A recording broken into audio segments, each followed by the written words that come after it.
عرض کیا گیا یا رسول اللہ سب سے زیادہ شریف کون ہے؟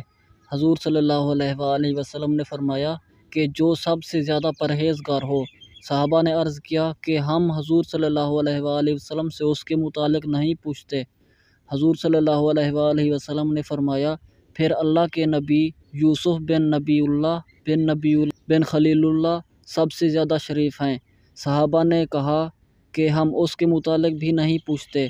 حضور صلی اللہ علیہ وآلہ وسلم نے فرمایا کہ اچھا عرب کے خاندانوں کے متعلق تم پوچھنا چاہتے ہو تو سنو، جو جاہلیت میں شریف تھے اسلام میں بھی وہ شریف ہیں جبکہ دین کی سمجھ انہیں آ جائے۔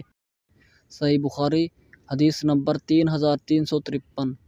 نبی کریم صلی اللہ علیہ وآلہ وسلم نے فرمایا اپنے دوست سے اعتدال اور توسط کے ساتھ دوستی رکھو، شاید وہ کسی دن تمہارا دشمن ہو جائے، اور اپنے دشمن سے اعتدال اور توسط کے ساتھ دشمنی کرو، شاید وہ کسی دن تمہارا دوست بن جائے۔ جامع ترمذی حدیث نمبر 1997۔ نبی کریم صلی اللہ علیہ وآلہ وسلم نے فرمایا اچھی خصلت غور و خوض کرنا اور میانہ روی نبوت کے 24 حصوں میں سے ایک حصہ ہے۔ جامع ترمذی حدیث نمبر 2010۔